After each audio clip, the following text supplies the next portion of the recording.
بسم اللہ الرحمن الرحیم۔ شروع کرتا ہوں اللہ کے نام سے جو بے انتہا مہربان نہایت رحم والے ہیں۔ یا ایہا المزمل قم اللیل الا قلیلا نصفه او انقص منه قلیلا او زد علیہ ورتل القرآن ترتیلا انا سنلقی علیک قولا ثقیلا ان ناشئة الليل هي اشد وطئا واقوم قيلا ان لك في النهار سبحا طويلا واذكر اسم ربك وتبتل اليه تبتيلا رب المشرق والمغرب لا اله الا هو فاتخذه وكيلا۔ اے جھرمٹ مار کر کپڑا اوڑھنے والے، رات کو تہجد پڑھا کیجیے مگر تھوڑی رات، آدھی رات یا اس سے بھی کچھ کم کر لیجیے یا اس پر بڑھا دیجیے، اور قرآن کو ٹھہر ٹھہر کر صاف پڑھا کیجیے۔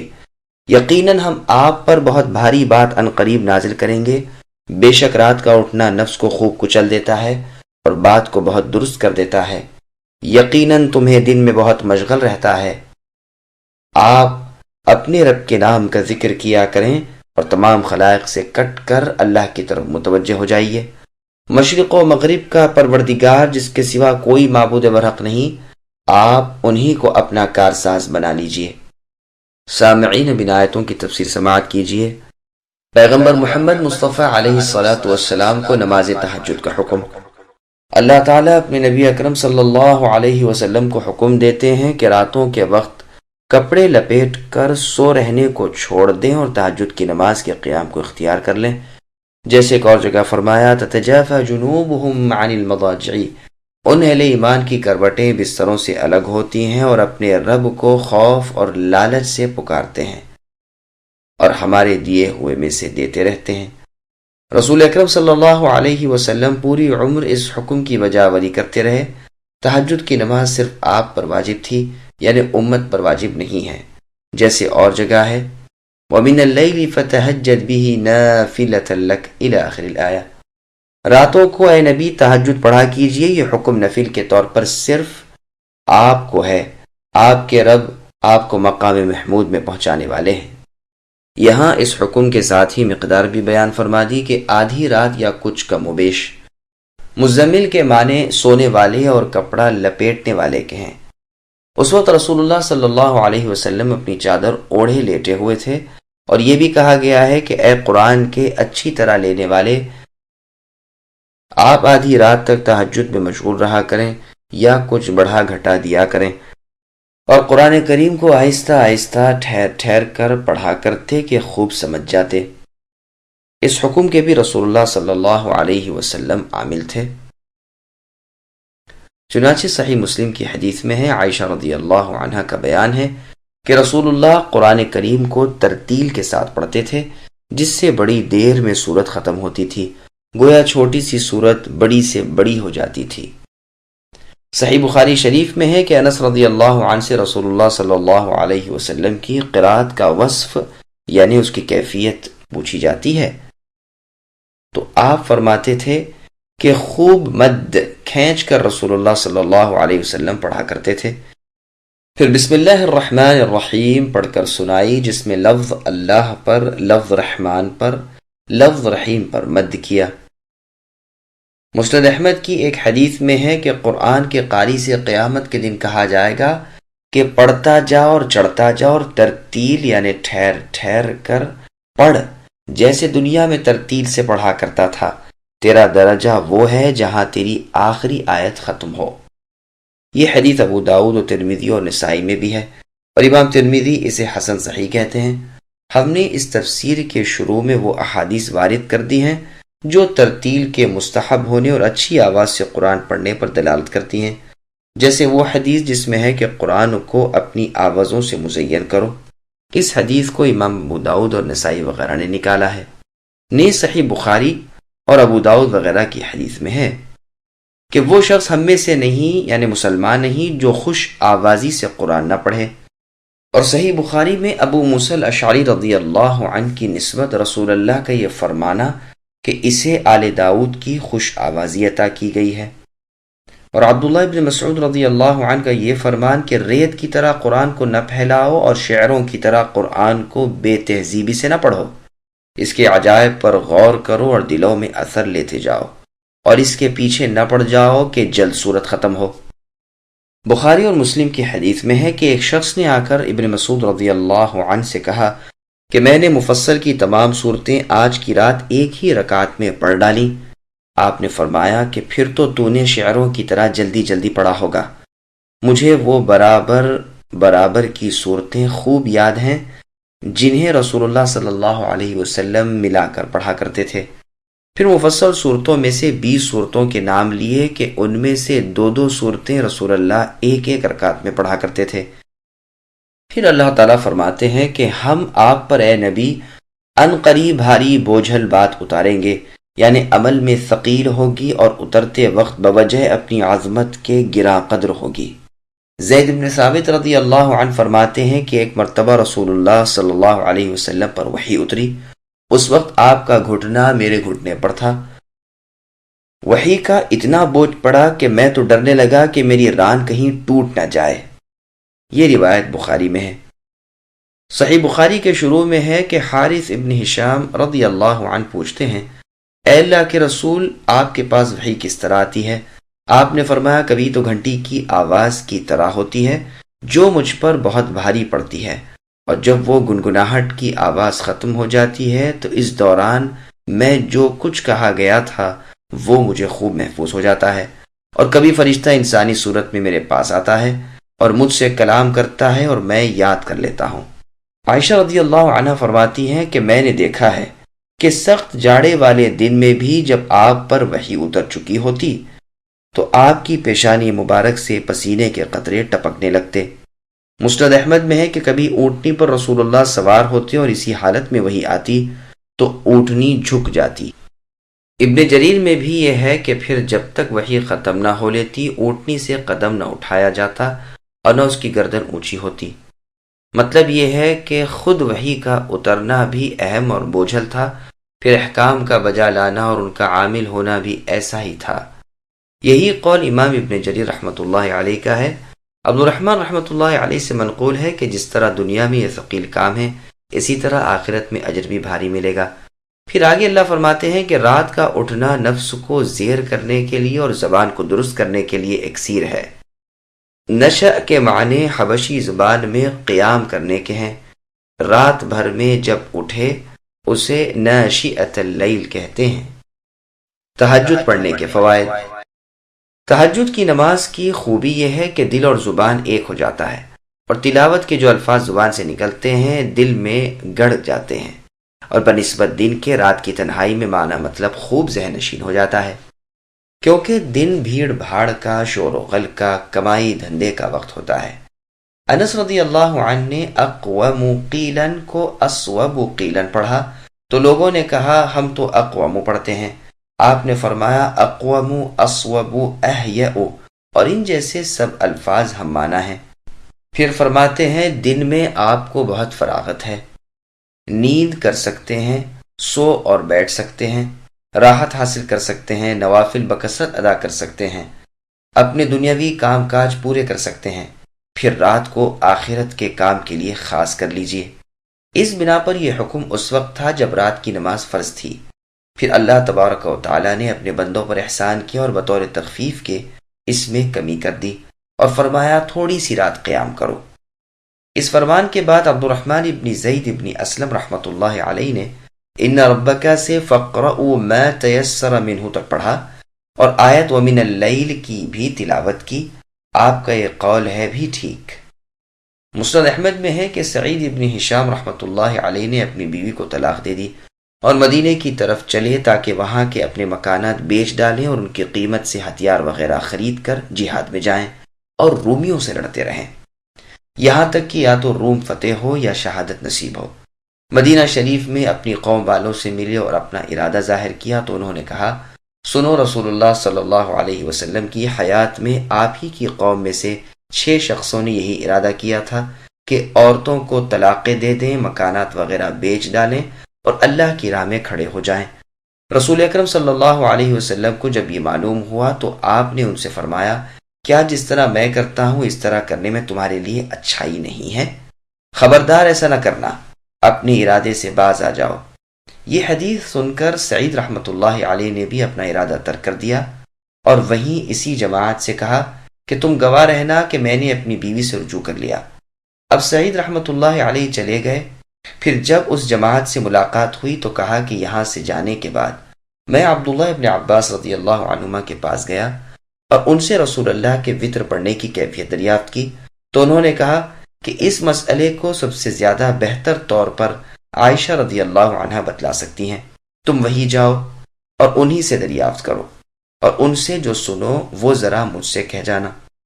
میں حکیم بن افلح رضی اللہ عنہ کے پاس گیا اور ان سے میں نے کہا کہ تم مجھے ام المؤمنین عائشہ رضی اللہ عنہا کی خدمت میں لے چلو۔ انہوں نے فرمایا کہ میں وہاں نہیں جاؤں گا، اس لیے کہ میں نے انہیں مشورہ دیا کہ ان دونوں آپس میں لڑنے والی جماعتوں یعنی علی اور ان کے مقابلوں کے بارے میں آپ کچھ دخل نہ دیجیے، لیکن انہوں نے نہ مانا اور دخل دیا۔ میں نے انہیں قسم دی اور کہا کہ نہیں، آپ مجھے ضرور وہاں لے چلیے۔ خیر بمشکل تمام وہ راضی ہو گئے اور میں ان کے ساتھ گیا۔ ام المؤمنین عائشہ رضی اللہ عنہا نے حکیم رضی اللہ عنہ کی آواز پہچان لی اور فرمایا، کیا حکیم ہے؟ جواب دیا گیا کہ ہاں، میں حکیم ابن افلح ہوں۔ پوچھا تمہارے ساتھ کون ہے؟ کہا سعید ابن ہشام رحمۃ اللہ علیہ۔ پوچھا ہشام کون؟ عامر کے لڑکے؟ کہا ہاں، عامر کے لڑکے۔ تو عائشہ رضی اللہ عنہا نے عامر کے لیے دعائے رحمت کی اور فرمایا، عامر بہت اچھے آدمی تھے، اللہ تعالیٰ ان پر رحم کرے۔ میں نے عرض کیا، ام المؤمنین مجھے بتلائیے کہ رسول اللہ صلی اللہ علیہ وسلم کے اخلاق مبارک کیا تھے؟ آپ نے فرمایا، کیا تم قرآن نہیں پڑھتے؟ میں نے کہا کیوں نہیں؟ فرمایا، بس رسول اللہ کا خلق یعنی آپ کے اخلاق قرآن تھا۔ اب میں نے اجازت مانگنے کا قصد کیا، لیکن فوراً ہی یاد آ گیا کہ رسول اللہ صلی اللہ علیہ وسلم کی رات کی نماز کا حال بھی دریافت کر لوں۔ اس سوال کے جواب میں انہوں نے فرمایا، کیا تم نے سورہ مزمل نہیں پڑھی؟ میں نے کہا ہاں پڑھی ہے۔ فرمایا، سنو، اس سورت کے اول حصے میں قیام لیل فرض ہوا اور سال بھر تک رسول اللہ اور آپ کے اصحاب تہجد کی نماز بطور فرضیت کے ادا کرتے رہے، یہاں تک کہ قدموں پر ورم آ گیا۔ 12 ماہ کے بعد اس سورت کے خاتمے کی آیتیں اتریں اور اللہ تعالیٰ نے تخفیف کر دی، فرضیت اٹھ گئی اور نفلیت باقی رہ گئی، یعنی اس نماز کا ادا کرنا پنجگانہ نمازوں کی طرح فرض نہ رہا۔ میں نے پھر اٹھنے کا ارادہ کیا، لیکن خیال آیا کہ وطر کا مسئلہ بھی دریافت کر لوں، تو میں نے کہا، ام المؤمنین رسول اللہ کے وطر پڑھنے کی کیفیت سے بھی آگاہ فرمائیے۔ آپ نے فرمایا، ہاں سنو، ہم رسول اللہ کی مسواک، وضو کا پانی وغیرہ تیار کر کے ایک طرف رکھ دیا کرتے تھے۔ جب بھی اللہ تعالیٰ چاہتے اور آپ کی آنکھ کھلتی یعنی نیند سے بیدار ہوتے، اٹھتے، مسواک کرتے، وضو کرتے اور 8 رکعتیں پڑھتے، بیچ میں تشہد میں بالکل نہ بیٹھتے۔ 8ویں رکعت پوری کر کے رسول اللہ اتحیات میں بیٹھتے، اللہ تبارک و تعالی کا ذکر کرتے، دعا کرتے اور زور سے سلام پھیرتے کہ ہم بھی سن لیں۔ پھر بیٹھے ہی بیٹھے 2 رکعتیں اور ادا کرتے اور ایک وطر پڑھتے۔ بیٹا، یہ سب مل کر 11 رکعتیں ہوئیں۔ پھر جب رسول اللہ عمر رسیدہ ہو گئے اور بدن بھاری ہو گیا تو رسول اللہ نے 7 وطر پڑھے، پھر سلام پھیرنے کے بعد بیٹھ کر 2 رکعتیں ادا کی۔ بس بیٹا، یہ 9 رکعتیں ہوئیں۔ اور رسول اللہ کی عادت مبارکہ تھی کہ جب کسی نماز کو پڑھتے تو اس پر مداومت یعنی ہمیشگی اختیار کرتے۔ ہاں، اگر کسی شغل یا نیند یا دکھ تکلیف اور بیماری کی وجہ سے رات کو نماز نہ پڑھ سکتے تو دن کو 12 رکعت ادا فرما لیا کرتے۔ میں نہیں جانتی کہ کسی ایک رات میں رسول اللہ نے پورا قرآن صبح تک پڑھا ہو اور نہ رمضان کے سوا کسی اور مہینے کے پورے روزے رکھے ہوں۔ اب میں ام المؤمنین عائشہ رضی اللہ عنہا سے رخصت ہو کر ابن عباس رضی اللہ عنہما کے پاس آیا اور وہاں کے تمام سوال و جواب دہرائے۔ آپ نے سب کی تصدیق کی اور فرمایا، اگر میری بھی آمد و رفت ان کے پاس ہوتی تو جا کر خود اپنے کانوں سے سن آتا۔ یہ حدیث صحیح مسلم شریف میں بھی ہے۔ ابن جریر میں ہے کہ عائشہ رضی اللہ عنہ فرماتی ہیں کہ میں نبی اکرم صلی اللہ علیہ وسلم کے لیے بوریا رکھ دیا کرتی جس پر آپ تہجد کی نماز ادا فرما لیا کرتے۔ لوگوں نے کہیں یہ خبر سن لی اور رات کی نماز میں رسول اکرم صلی اللہ علیہ وسلم کی اقتدا کرنے کے لیے وہ بھی آ گئے۔ رسول اکرم صلی اللہ علیہ وسلم غضبناک ہو کر باہر نکلے، چونکہ آپ کو امت پر شفقت و رحمت تھی اور ساتھ ہی ڈر تھا کہ ایسا نہ ہو کہ نماز فرض ہو جائے، لہٰذا آپ ان سے فرمانے لگے کہ لوگو، انہی اعمال کی تکلیف اٹھاؤ جن کی تم میں طاقت ہو، اللہ تعالیٰ ثواب دینے سے نہیں تھکیں گے، البتہ تم عمل کرنے سے تھک جاؤ گے۔ سب سے بہتر عمل وہ ہے جس پر مداومت ہو سکے، یعنی ہمیشگی، اور انسان اس سے نبھا سکے۔ ادھر قرآن کریم میں یہ آیتیں اتریں اور صحابہ رضی اللہ عنہم نے قیام لیل شروع کیا، یہاں تک کہ رسیاں باندھنے لگے کہ نیند نہ آ جائے۔ 8 مہینے اسی طرح گزر گئے۔ ان کی اس کوشش کو جو وہ اللہ تعالیٰ کی رضامندی کی طلب میں کر رہے تھے، دیکھ کر اللہ تعالیٰ نے بھی ان پر رحم کیا اور اسے فرض عشاء کی طرف لوٹا دیا اور قیام لیل چھوڑ دیا گیا۔ یہ روایت ابن ابی حاتم میں بھی ہے، لیکن اس کا راوی موسیٰ ابن عبیدہ ربضی ضعیف ہے۔ اصل حدیث بغیر سورہ مزمل کے نازل ہونے کے ذکر کے صحیح مسلم میں بھی ہے، اور اس حدیث کے الفاظ کی روانی سے تو یہ پایا جاتا ہے کہ یہ سورہ مدینے میں نازل ہوئی، حالانکہ دراصل یہ سورت مکہ مکرمہ میں اتری ہے۔ اسی طرح اس روایت میں ہے کہ 8 مہینے کے بعد اس کی آخری آیتیں نازل ہوئیں۔ یہ قول بھی عجیب و غریب ہے۔ صحیح قول وہ ہے جو بحوالہ مسند پہلے گزر چکا کہ سال بھر کے بعد آخری آیتیں نازل ہوئیں۔ ابن عباس رضی اللہ عنہما سے بھی ابن ابی حاتم میں منقول ہے کہ سورہ مزمل کی ابتدائی آیتوں کے اترنے کے بعد صحابہ کرام رضی اللہ عنہم مثل رمضان مبارک کے قیام کرتے رہے، اور اس سورت کے اول آخر آیتوں کے اترنے میں تقریباً سال بھر کا فاصلہ تھا۔ ابو اسامہ رضی اللہ عنہ سے بھی ابن جریر میں اسی طرح مروی ہے۔ ابو عبد الرحمن رحمۃ اللہ علیہ فرماتے ہیں کہ ابتدائی آیتوں کے اترنے کے بعد صحابہ کرام رضی اللہ عنہم نے سال بھر تک قیام کیا، یہاں تک کہ ان کے قدم اور پنڈلیاں درما گئیں۔ پھر فَاقْرَؤُوا مَا تَيَسَّرَ مِنْهُ نازل ہوئی اور لوگوں نے راحت پائی۔ حسن بصری اور سدی رحمۃ اللہ علیہما کا بھی یہی قول ہے۔ ابن ابی حاتم میں ہے بروایت عائشہ رضی اللہ عنہا 16 مہینے کی مدت مروی ہے۔ قتادہ رحمۃ اللہ علیہ فرماتے ہیں کہ 1 سال یا 2 سال تک قیام کرتے رہے، قدم اور پنڈیاں سوج گئیں، پھر آخری سورت کی آیتیں اتریں اور تخفیف ہو گئی۔ سعید بن جبیر رحمۃ اللہ علیہ 10 سال کی مدت بتاتے ہیں۔ ابن عباس رضی اللہ عنہما فرماتے ہیں کہ پہلی آیت کے حکم کے مطابق ایمانداروں نے قیام لیل یعنی تہجد شروع کی، لیکن بڑی مشقت پڑتی تھی۔ پھر اللہ تعالیٰ نے رحم فرمایا اور علم ان سیکونوا سے ما تیسر منہ تک کی آیتیں نازل فرما کر وسعت کر دی اور تنگی نہ رکھی۔ فللہ الحمد۔ پھر آگے اللہ فرماتے ہیں کہ اے نبی اپنے رب کے نام کا ذکر کرتے رہیے اور اللہ کی عبادت کے لیے فارغ ہو جائیے، یعنی امور دنیا سے فارغ ہو کر دل جمعی اور اطمینان کے ساتھ بکثرت اللہ کا ذکر کیجیے، اللہ کی طرف مائل اور سراسر راغب ہو جائیے، جیسے اور جگہ اللہ نے فرمایا فَإِذَا فَرَغْتَ فَانصَبْ، یعنی اے نبی جب اپنے شغل سے آپ فارغ ہوں تو ہماری عبادت محنت سے بجا لائیے، اخلاص، فارغ البالی، کوشش، محنت، دل لگی اور یکسوئی سے اللہ تعالیٰ کی طرف جھک جائیے۔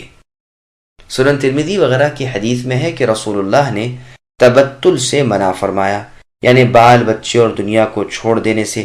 یہاں مطلب یہ ہے کہ علائق دنیاوی سے کٹ کر اللہ تعالیٰ کی عبادت میں توجہ اور انہماک کا وقت بھی ضرور نکالا کرو۔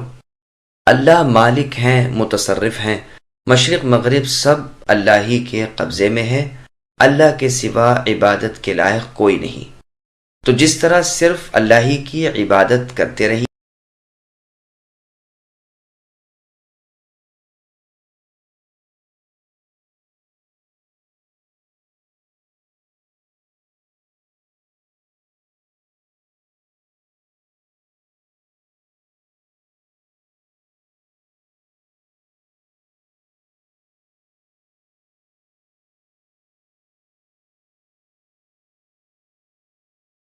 واصبر على ما يقولون واهجرهم هجرا جميلا وذرني والمكذبين أولي النعمة ومهلهم قليلا إن لدينا أنكالا وجحيما وطعاما ذا غصة وعذابا أليما يوم ترجف الأرض والجبال وكانت الجبال كثيبا مهيلا إنا أرسلنا إليكم رسولا شاهدا عليكم كما أرسلنا إلى فرعون رسولا فعصى فرعون الرسول فأخذناه أخذا وبيلا فكيف تتقون إن كفرتم يوما يجعل الولدان شيبا السماء منفطر به كان وعده مفعولا۔ اور اے نبی، جو کچھ وہ یعنی کفار و مشرکین کہیں آپ سہاریے اور انہیں اچھی طرح چھوڑے رکھیے، اور مجھے اور ان جھٹلانے والے آسودہ حال لوگوں کو چھوڑ دیجیے اور انہیں ذرا سی مہلت دیجیے۔ یقیناً ہمارے ہاں سخت بیڑیاں ہیں اور سلگتی ہوئی جہنم ہے، اور حلق میں اٹکنے والا کھانا ہے اور درد دینے والا عذاب ہے، جس دن زمین اور پہاڑ تھر تھرا جائیں گے اور پہاڑ مثل بھربری ریت کے ٹیلوں کے ہو جائیں گے۔ ہم نے تو تمہاری طرف بھی تم پر گواہی دینے والا رسول بھیج دیا، جیسے کہ ہم نے فرعون کے پاس رسول بھیجا تھا۔ فرعون نے اس رسول کی نافرمانی کی جس کی بنا پر ہم نے اسے سخت وبال کی پکڑ میں لیا۔ تم اگر کافر رہے تو اس دن کیسے پناہ پاؤ گے جو دن بچوں کو بوڑھا کر دے گا، جس دن آسمان پھٹ جائے گا۔ اللہ تعالیٰ کا یہ وعدہ ہو کر ہی رہنے والا ہے۔ سامعین، اب ان آیتوں کی تفصیل سماعت کیجیے۔ منکروں کے لیے عذاب۔ اللہ تبارک و تعالی اپنے نبی کو کفار کی تان آمیز باتوں پر صبر کرنے کی ہدایت کرتے ہیں اور فرماتے ہیں کہ انہیں ان کے حال پر بغیر ڈانٹ ٹپٹ کے ہی چھوڑ دیجیے، میں خود ان سے نمٹ لوں گا۔ میرے غضب اور غصے کے وقت دیکھ لوں گا کہ کیسے یہ لوگ نجات پاتے ہیں۔ ہاں، ان کے مالدار خوشحال لوگوں کو جو بے فکرے ہیں اور تمہیں اے نبی ستانے کے لیے باتیں بنا رہے ہیں، جن پر دوہرے حقوق ہیں مال کے اور جان کے، اور یہ ان میں سے ایک بھی ادا نہیں کرتے، تو ان سے بے تعلق ہو جائیے، پھر دیکھیے کہ میں ان کے ساتھ کیا کرتا ہوں۔ تھوڑی دیر دنیا میں تو چاہے یہ فائدہ اٹھا لیں، مگر انجام کار عذابوں میں پھنسیں گے، اور عذاب بھی کون سے؟ سخت قید و بند کے اور بدترین بھڑکتی ہوئی نہ بجھنے والی اور نہ کم ہونے والی آگ کے، اور اس کھانے کے جو حلق میں جا کر اٹک جائے گا، نہ نگل سکیں گے نہ اگل سکیں گے، اور بھی طرح طرح کے المناک عذاب ہوں گے۔ پھر وہ وقت بھی وہ ہوگا جب زمینوں میں اور پہاڑوں پر زلزلہ پڑا ہوا ہوگا، اور سخت اور بڑی چٹانوں والے پہاڑ آپس میں ٹکرا ٹکرا کر چور چور ہو گئے ہوں گے، جیسے بھربھری ریت کے بکھرے ہوئے ذرے ہوں، جنہیں ہوا ادھر سے ادھر لے جائے گی اور نام و نشان تک مٹا دے گی، اور زمین ایک چٹیل صاف میدان کی طرح رہ جائے گی جس میں کہیں اونچ نیچ نظر نہ آئے گی۔ کفار کی گرفت۔ پھر آگے اللہ فرماتے ہیں کہ اے لوگو، اور خصوصاً اے کافرو، ہم نے تم پر گواہی دینے والا اپنا صادق رسول محمد مصطفیٰ صلی اللہ علیہ وسلم تم میں بھیج دیا ہے، جیسا کہ فرعون کے پاس ہم نے اپنے احکام کے پہنچا دینے کے لیے اپنے ایک رسول یعنی موسیٰ و عیسیٰ علیہم السلام کو بھیجا تھا۔ فرعون نے جب اس رسول کی نافرمانی کی تو تم جانتے ہو ہم نے اسے بری طرح برباد کیا اور سختی سے پکڑ لیا۔ اسی طرح یاد رکھو، اگر اس نبی کی تم نے بھی نہ مانی تو تمہاری بھی خیر نہیں، عذاب الہی تم پر بھی اتر آئیں گے اور تہس نہس کر دیے جاؤ گے، کیونکہ یہ رسول رسولوں کے سردار ہیں، ان کے جھٹلانے کا وبال بھی اور وبالوں سے بڑا ہے۔ اس کے بعد کی آیت کے دو معنی ہیں۔ ایک تو یہ کہ اگر تم نے کفر کیا تو بتاؤ تو صحیح کہ اس دن کے عذابوں سے کیسے نجات حاصل کرو گے، جس دن کی ہیبت، خوف اور ڈر بچوں کو بوڑھا کر دے گا۔ اور دوسرے معنی یہ کہ اگر تم نے اتنے بڑے ہولناک دن کا بھی کفر کیا اور اس کے بھی منکر رہے تو تمہیں تقوی اور اللہ تعالیٰ کا ڈر کیسے حاصل ہوگا؟ گو یہ دونوں معنی نہایت عمدہ ہیں، لیکن اول معنی اولا ہیں۔ واللہ عالم۔ طبرانی میں ہے کہ رسول مقبول صلی اللہ علیہ وسلم نے اس آیت کی تلاوت کی اور فرمایا، یہ قیامت کا دن ہے جس دن اللہ تعالیٰ آدم علیہ السلام سے فرمائیں گے اٹھو اور اپنی اولاد میں سے جہنم والوں کو الگ کرو۔ وہ پوچھیں گے اللہ تعالیٰ کتنی تعداد میں سے کتنے؟ حکم ہوگا کہ ہر 1000 میں سے 999۔ یہ سنتے ہی مسلمانوں کے تو ہوش اڑ گئے اور گھبرا گئے، رسول اللہ بھی ان کے چہرے دیکھ کر سمجھ گئے اور بطور تشفی کے فرمایا، سنو، بنو آدم بہت سے ہیں، یعنی آدم علیہ السلام کی اولاد، یاجوج و ماجوج بھی اولاد آدم میں سے ہیں، جن میں سے ایک ایک اپنے پیچھے خاص اپنی سلبی اولاد 1,000 چھوڑ کر جاتا ہے، پس ان میں اور ان جیسوں میں مل کر جہنم والوں کی تعداد ہو جائے گی، اور جنت تمہارے لیے اور تم جنت کے لیے ہو جاؤ گے۔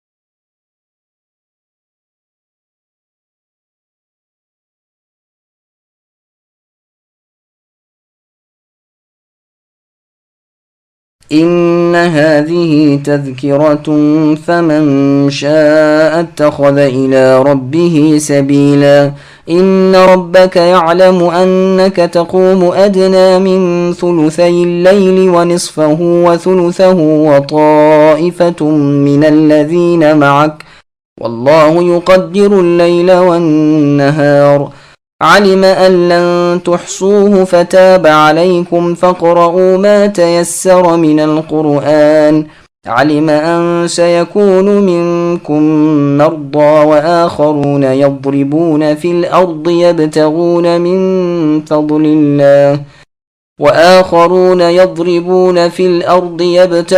من فضل الله وآخرون يقاتلون في سبيل الله فاقرؤوا ما تيسر منه وأقيموا الصلاة وآتوا الزكاة وأقرضوا الله قرضا حسنا وما تقدموا لأنفسكم من خير تجدوه عند الله هو خيرا وأعظم أجرا واستغفروا الله إن الله غفور رحيم۔ بے شک یہ نصیحت ہے، پس جو چاہے اپنے رب کی طرف راہ اختیار کر لے۔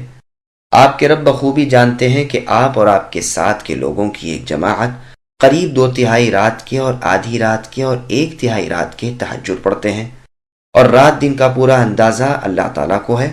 وہ خوب جانتے ہیں کہ تم اسے ہرگز نہ نبھا سکو گے، پس اللہ نے تم پر مہربانی کی، لہٰذا جتنا قرآن پڑھنا تمہارے لیے آسان ہو اتنا ہی پڑھو۔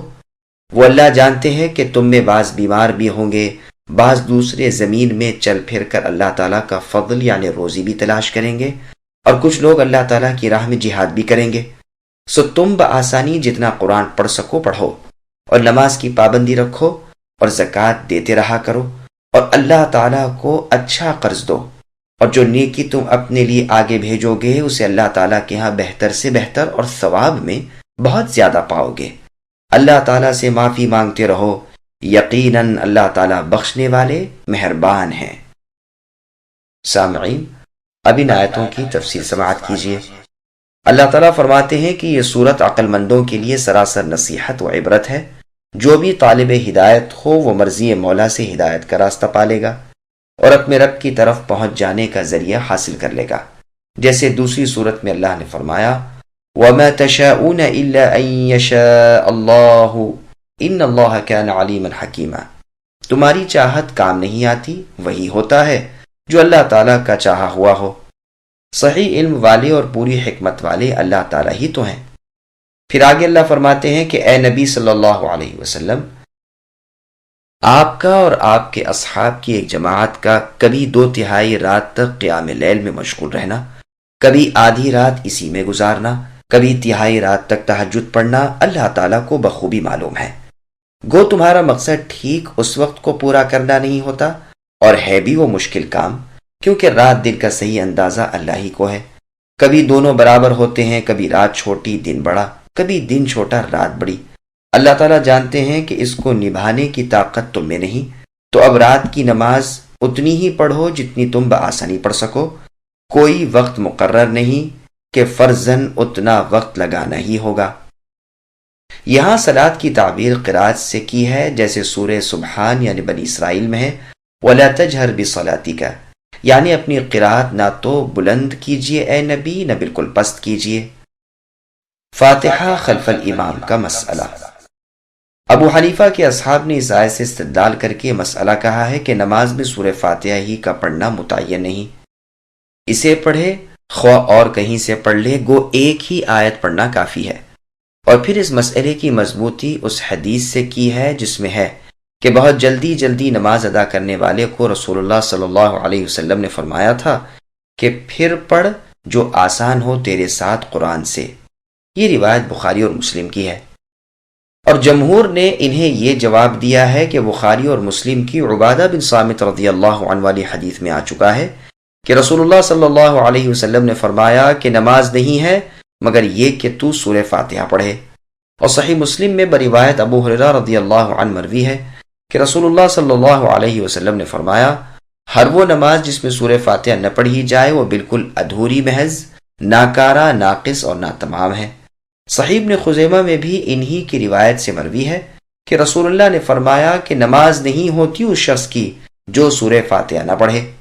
پس ٹھیک قول جمہور کا ہی ہے کہ ہر نماز کی ہر رکعت میں سورہ فاتحہ کا پڑھنا لازمی اور متعین ہے، خواہ امام ہو خواہ مقتدی، خواہ فرض نماز ہو یا نفل، خواہ جہری ہو یا سری، خواہ مسافر کی نماز ہو یا پھر مقیم کی، خواہ دن کی نماز ہو یا رات کی، خواہ فرض ہو کہ نفل ہو، بہر صورت فاتحہ کا پڑھنا ہر ایک پر ہر رکعت میں لازم ہے۔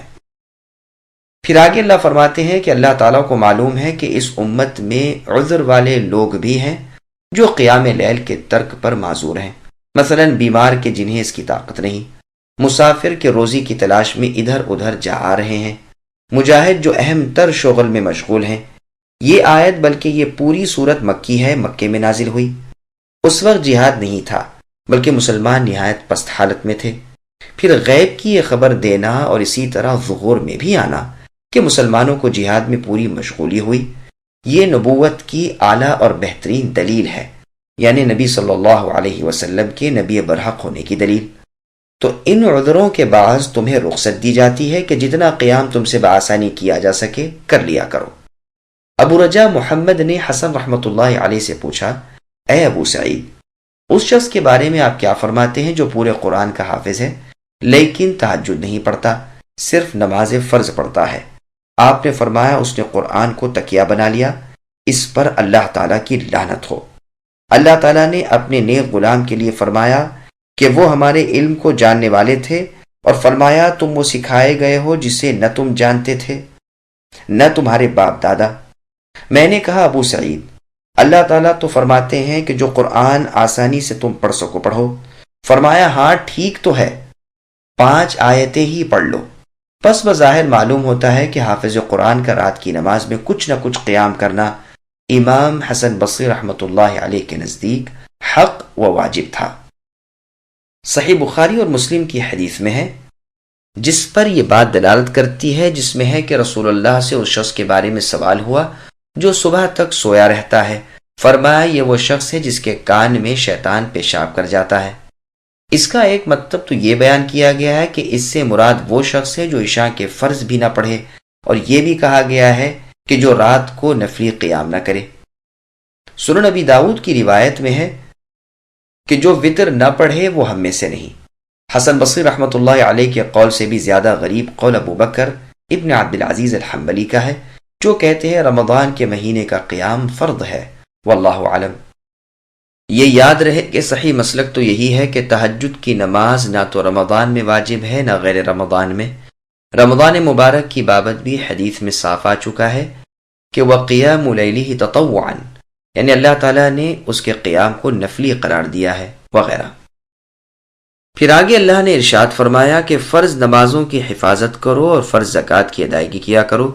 یہ آیت ان حضرات کی دلیل ہے جو فرماتے ہیں کہ فرضیت زکوٰۃ کا حکم مکے میں ہی نازل ہو چکا تھا، ہاں کتنی نکالی جائے، نصاب کیا ہے وغیرہ یہ سب مدینے میں بیان ہوا، واللہ عالم۔